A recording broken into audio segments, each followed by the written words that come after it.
This podcast is part of the Big Heads Media Podcast Network. Go to bigheadsmedia.com for more great podcasts.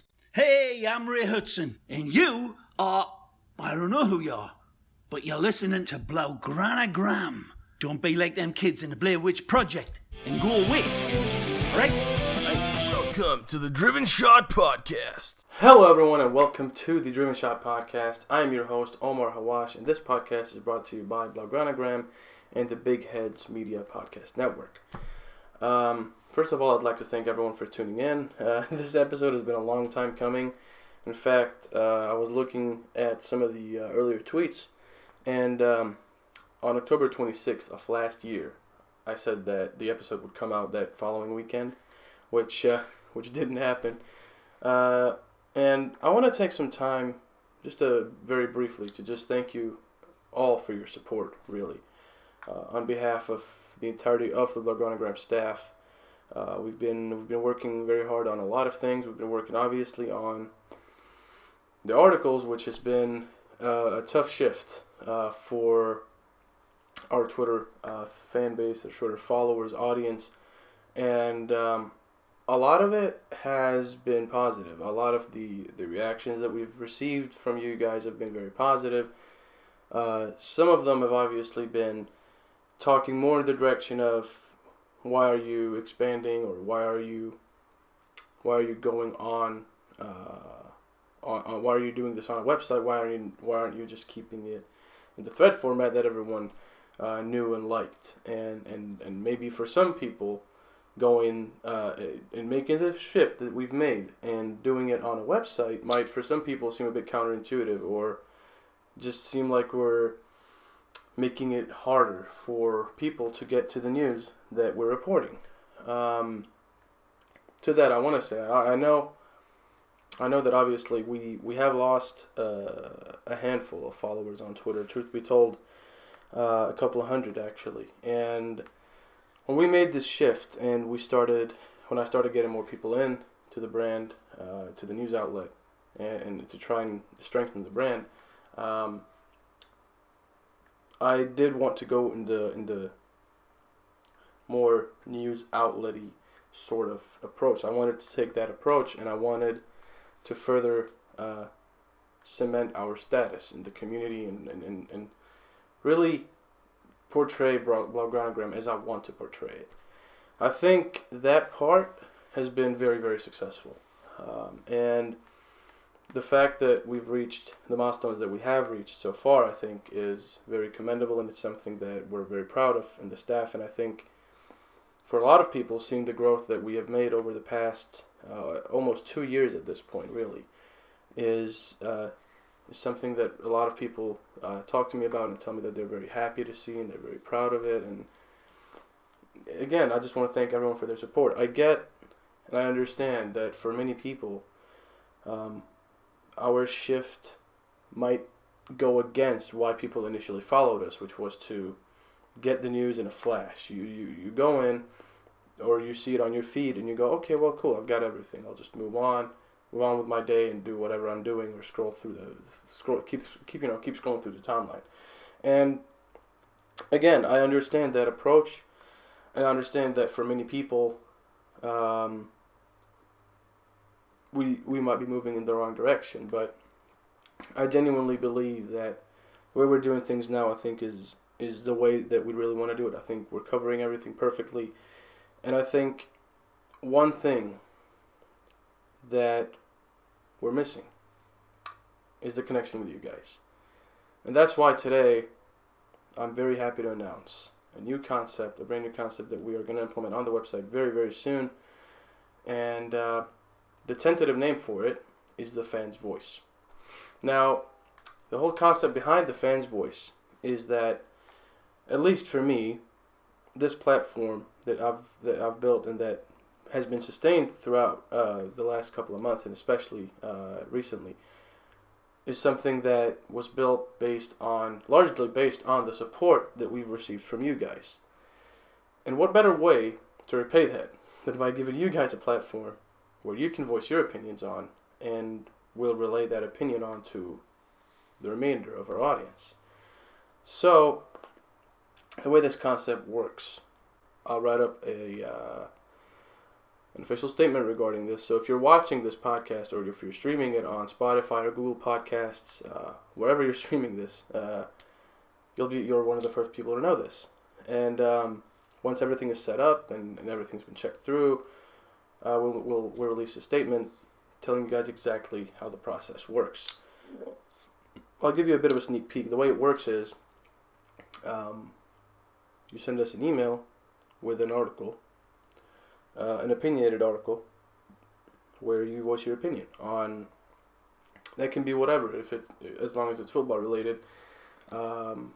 Preferably, it should be about Barcelona, and I know a big part of our audience is are Barcelona fans, and so that should not really be an issue, I don't think. But the whole concept is that you send us your articles, we review them, and we will post a certain amount of articles written by fans a month, and we'll give the fans credit when we share those articles on our social media channels, which means you get to voice your opinion, and you get a shout out with it to go along with it. So you can consider this our way of repaying you guys for the great support you've been showing, and hopefully this concept will bring us all closer together as a community. And I think as Blaugranagram kept growing, I felt like I was kind of losing that personal touch that many people liked about what we did. And hopefully this way we can sort of bring it back in a new way where people will be able to say what they want to say to a larger platform than they may have at their disposal. So keep your eyes out, and keep your ears on the line for that. We will be announcing it very soon. And if you're listening to this podcast, once again, thank you very much for tuning in. You are actually one of the first people, and depending on when you listen to this podcast, you might be the first person to hear about this. So I'm really looking forward to implementing this concept, and hopefully you guys will like it just as much as we do. Now, the thing with this podcast is that it is something that I really, really enjoy doing, and it is something that I think, at least from what I can gather, a lot of you love to listen to and just have going on in the background, or actually listen to and voice your opinions afterwards. Both of those are obviously very much appreciated. And the thing with this podcast is I have wanted to record this episode for so long, but we've been doing a lot of work behind the scenes. We've been doing a lot of work on the articles, on the news front, and I just had to push the podcast back time and time again. And now on June 12th is when I'm finally recording it. So I guess what I'm trying to say is this episode marks the return of the Driven Shot podcast, and to celebrate that, I will have some very interesting guests coming up for the next 2 episodes. So do stay tuned for that one, because it's going to be very interesting. It's going to be very, very interesting.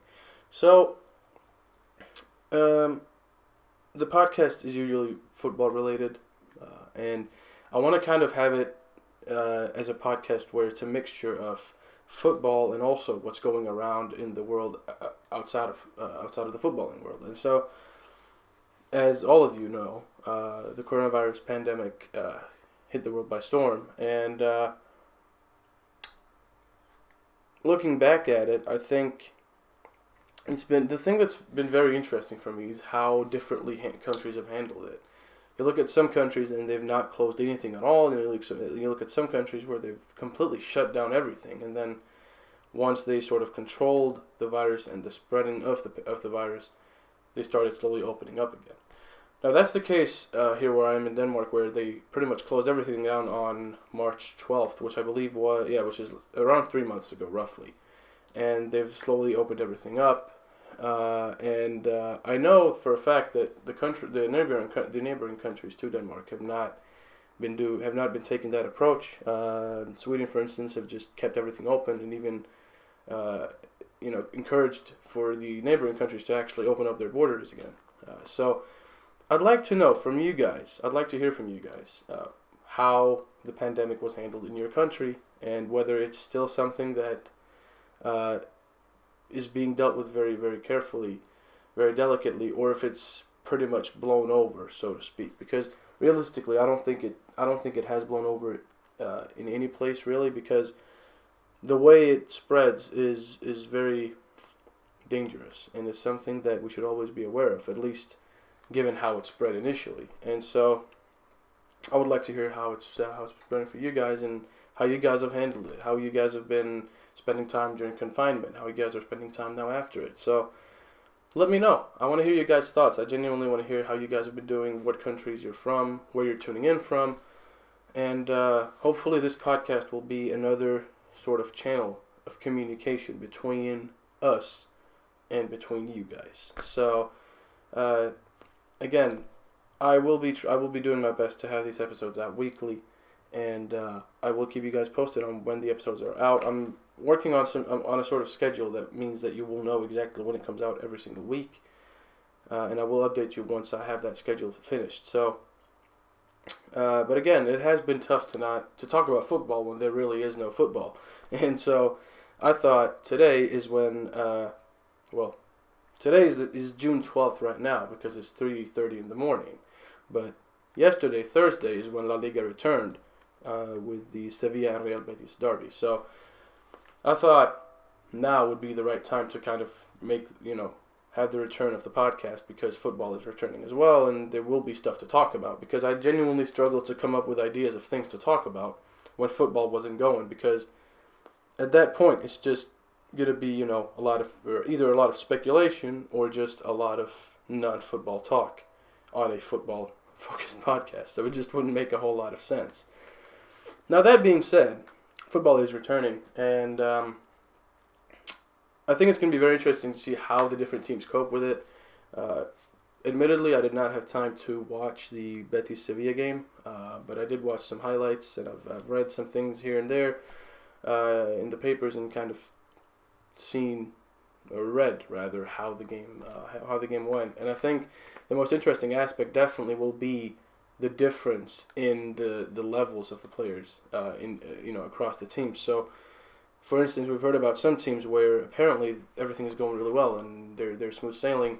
They have a lot of motivation. That's been the case with Barcelona, where a lot of the news about the club has been, and even through interviews from people inside the club, such as Setien, where they've said that, the team is doing really well, and the team is mentally prepared and ready to face this challenge of returning to football amid a pandemic, and also after not playing football for a couple of months. So I think that will definitely be interesting, and I think one thing that for me I'm really excited to see is how Luis Suarez will return, because Suarez did get injured before the pandemic, obviously, and for that period of time where he wasn't playing and Ousmane Dembele got injured, Barca obviously brought Martin Braithwaite, who I think has been a very good signing so far. And his mentality has been spot on. His work rate has been really, really good, and I think it's looking very promising for him. Despite that some people might say, well, his age, he's a bit old. Sure, but his work ethic, there's nothing wrong with his work ethic at all. He's a quality player, and he definitely has the mentality. So I think he'll be very interesting to watch after this pandemic.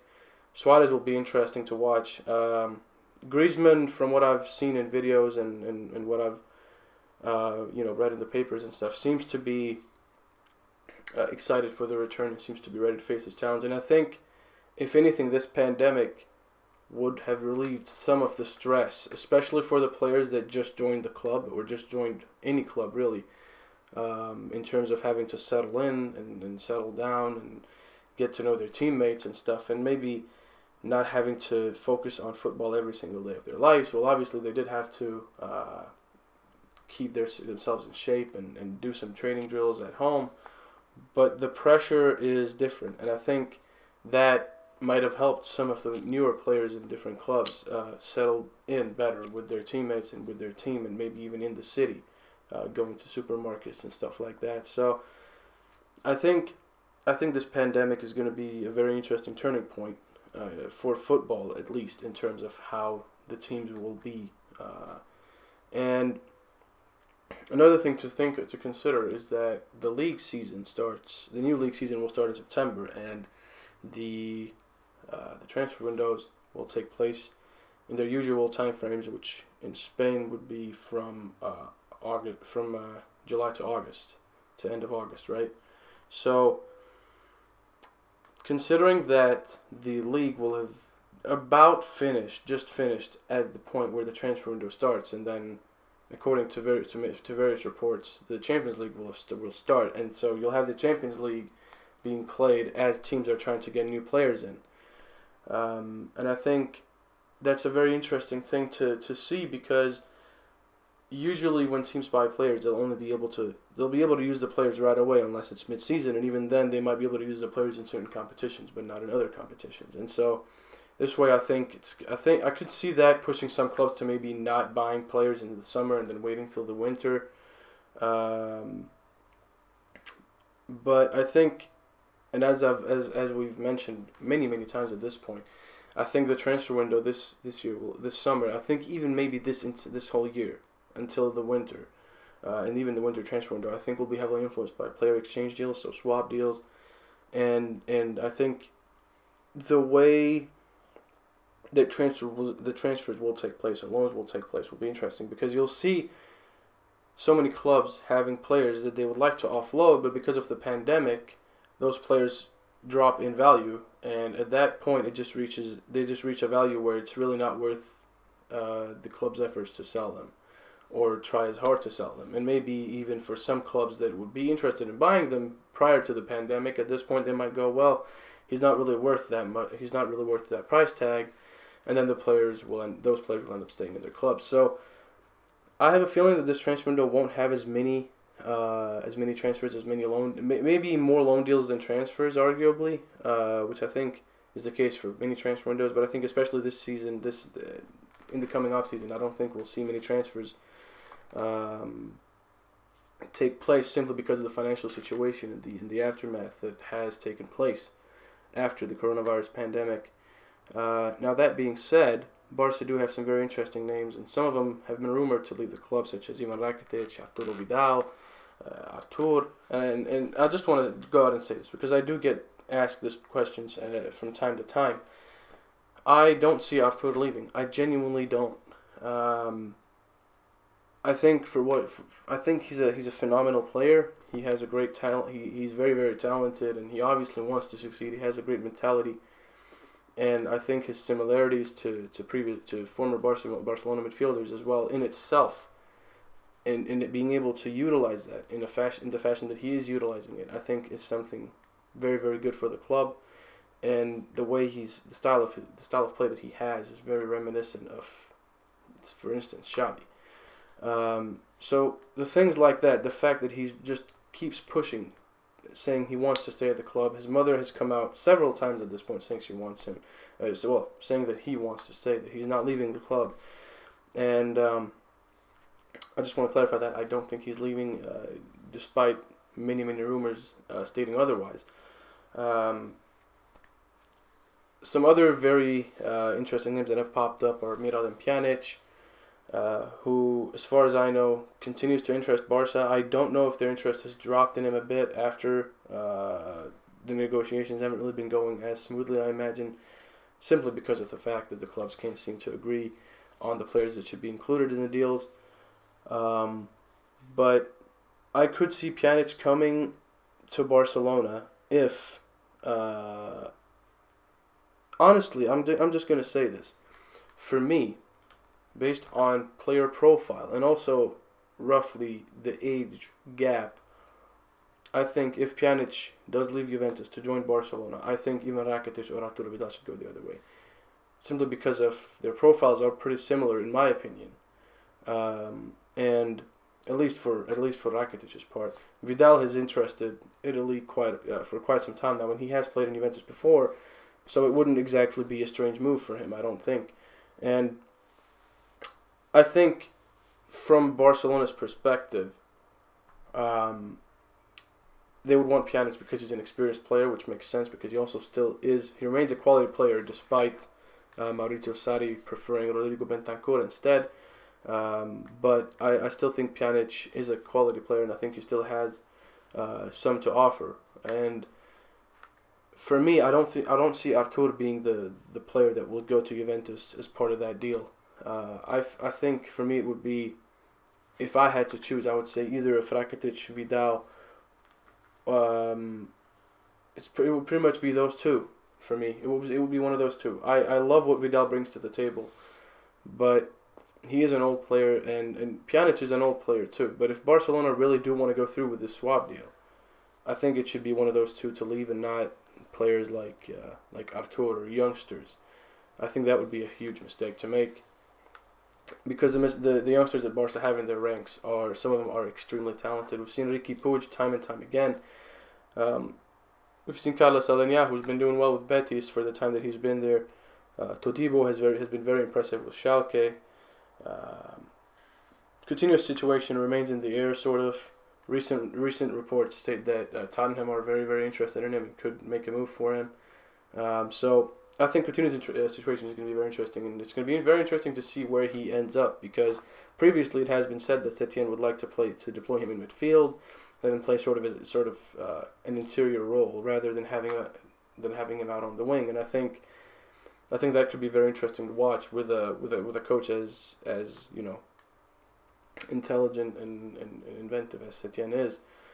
I think for me, money aside, I would like for Barca to keep Coutinho, just to see how he would do under a manager that's not Ernesto Valverde, because we've seen some players that have improved after Valverde left, and some players' roles have deterred after Valverde left. So obviously the changes that come as a consequence of the managerial changes, especially coming in mid-season, are huge for some players and might not make a very big difference for others.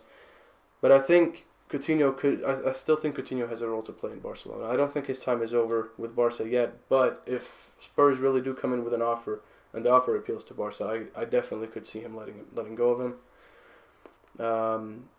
And we've seen with Bayern Munich, he did hit the ground running, but since then his form kind of took a hit, and he just hasn't really shown that form that he showed with Liverpool, and understandably so, because once you get to a point where you get played out of your natural position and you're not doing well, you're continuously just not doing well, and you try to change it and it's not working, and you start losing confidence, and then once you get deployed in a role that's very similar to the role that you usually naturally would play, you've lost all confidence at that point anyways.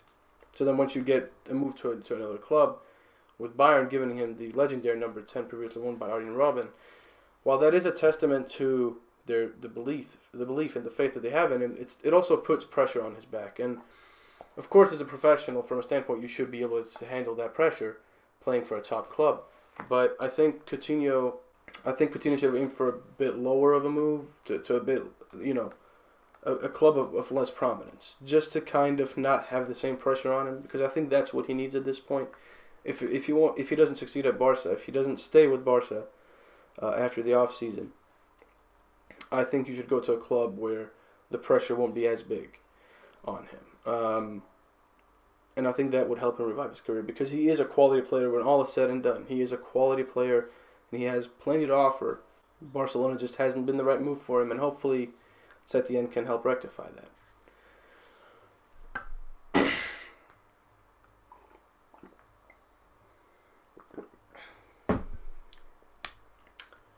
Okay.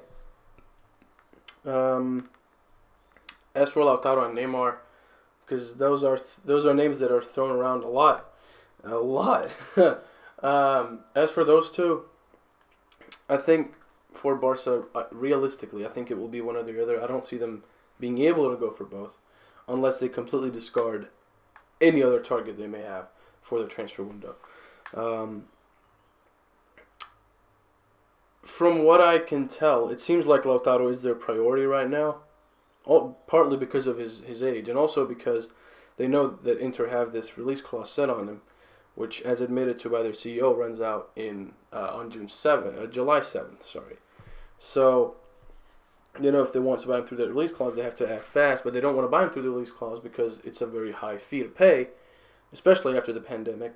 So they're trying to negotiate with Inter and trying to get them to agree to a player exchange deal where a player or two are included in that deal, plus some money Inter's way, rather than just paying them a huge sum.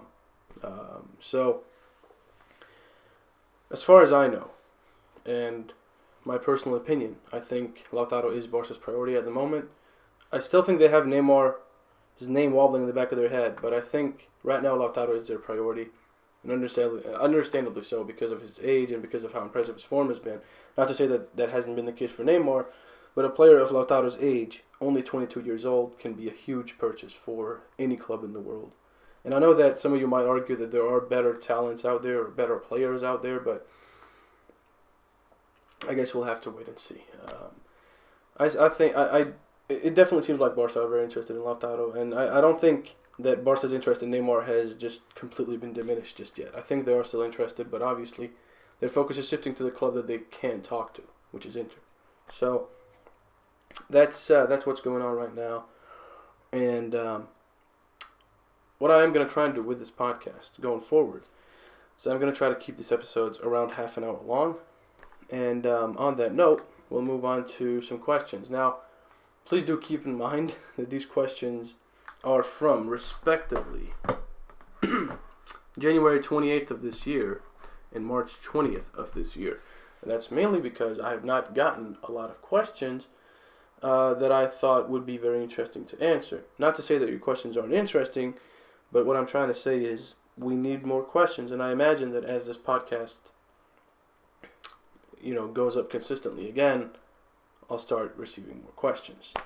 So, on that note, it's question time.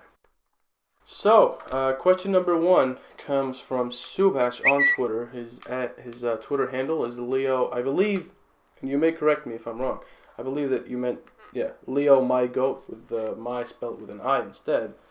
And he had a couple of points for me to talk about. I'm going to just pick a few. The 9 we want, as he says, is something I've already covered, roughly. Sergio Roberto as a center back. I think that could be interesting, because he is a very versatile player. He is. I don't know how well he'd do as a center back, but I think it could be an interesting approach if Barca get to a point where they have to rest their center backs and their backup center backs are injured. I think that could be an interesting thing to watch. And maybe, hey, under Setien, we might see him experiment with that at some point against a lower league team, maybe. So that would be interesting. Ousmane Dembele under Setien. I believe I've already voiced my opinion on this before, but I will say this: I think Dembele under Setien can be very, very, very good. And Dembele's attitude has clearly shifted from, objectively speaking, maybe rather nonchalant or unprofessional, to a player who seems to genuinely care and genuinely want to succeed at Barca. So I think under Setien, if he can manage to stay fit and healthy, I think he can be a very, very good asset for Barcelona. No doubt about that. About another question that he says is the defender that we need to buy and why Barca's defense crumbles in pressure situations and in away games. For me, I've heard the name Dayot Upamecano a lot, and I think that could be an interesting purchase. I think, and I know some people might disagree with this, I think Todibo can be a great asset for Barcelona in defense. A great asset. And I will still stand by that. I think he's a really solid defender. I think he's a really talented player. Versatile, clearly. When he played as a defensive midfielder for Barca, he has some great ball-carrying abilities. He knows how to move. He knows how to position himself properly. He knows how to make the tackles. He's comfortable on the ball. I think he pretty much embodies what Barcelona would look for in a defender. And I can't for the life of me figure out why Barca would want to sell him. So I hope that he stays with Barca, and I hope that he becomes a very valuable asset, because he is a very, very talented player. Piqué's and Suarez's future. Suarez, I think will stay at Barca. I think he will stay for around 2 years more. And I think at that point, if he does move from Barca, I think he would go to the MLS. That's just my opinion.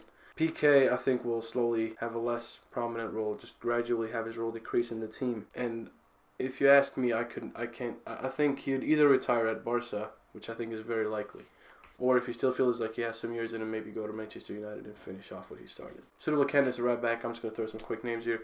Serginho Dest, I would say, is a good option. For me, I think Semedo is a good right back. I think he should stay with Barca. But if he does leave, I would like to see Joao Cancelo under Setien. I think that would be interesting. So, that is a couple of questions from Subhash. Thank you for your questions. Thank you for submitting them. Last one is by Ayush Basu, talking about if I think Neymar can play as a pure left winger, or is someone like Sané or Sancho a better choice in the summer for Barcelona. I think Neymar is a very, very high quality player, and I think even though now at this point in Paris he has more of a 10 role, so more of an attacking midfielder role, I still think he can play as a pretty excellent left winger for Barca, even though he's not showing it right now. And again, I don't know if Barca will go for him. I imagine if Sané does leave City, I imagine he would leave to Manchester. From Manchester to Bayern. As for Sancho, I think it's no one really knows where he's going to end up at this point. But I think he would be pretty expensive for Barca to get in the summer. Not to say Neymar wouldn't be, but the difference is Neymar proved himself for Barca and has proved himself for Paris. Sané has been pretty plagued by injuries recently, even though he is a very much quality player. Sancho has lit up the Bundesliga, so definitely would not be a risk, but would be a very rewarding transfer for any club. I just don't think at this point, given what we've heard and read, I don't think Sancho could go to Barca at this point. I think the talk of him moving to England is, I imagine that's where his head is that if he does move, he would move to England. He wouldn't go to Spain. So yes, I think Neymar could still play as a pure left winger. That being said, if you guys would like for me to answer your questions, if you guys would like to ask me any questions, or whoever guests on the podcast, use the hashtag TDSHpod, so The Driven Shot Podcast. If you want to ask me any questions for the podcast, use the hashtag TDSHpod. That being said, thank you everyone for tuning in. I hope you enjoyed this, and I hope you will tune in for the next episode. I hope this was an informative podcast. I hope this was a fun, entertaining podcast. And I hope you got what you were hoping to get out of it. So, that being said, I hope you have a great day or night or afternoon, wherever you may be. Thank you for tuning in. Thank you for your continued support. We've also partnered up with Sporty to be able to offer you more merchandise. So, as you already know, we have the t-shirts, we have sweatshirts, we have hoodies, and we have backpacks. But now we also have Bluetooth bone conduction speakers and a very nice smartwatch. So, if you would like to get any of these, head on to blaugranagram.com/shop. All the links will be in the description below, and copy yourself some merch. Use code TDSPOD for a 15% discount on the entirety of your order. So what are you waiting for? Go over and get some and let us know your experience with it. If you're all listening to this and you would like to buy merchandise from us, use the coupon code TDSPOD on checkout for 15% off on your entire order. So yeah, what are you waiting for? Go get some. This is one of them. It's a limited edition one for to celebrate the arrival of 2020, which has been a very dark year since then. But if you would like to have if you'd like to have merch like this, or a sweatshirt, or a hoodie, or a backpack, do check out blaugranagram.com/shop. All the links that I've mentioned will be in the description below on whatever platform you may be on. On that note, thank you very much for watching or streaming this. Thank you for tuning in. Have a great day, and peace out. My name is Phil Shane, and you've been listening to the Driven Shot Podcast, hosted by Omar Hawwash and the Blaugranagram news outlet. Thanks for tuning in, and we hope you have a wonderful day, and hopefully we'll see you again soon.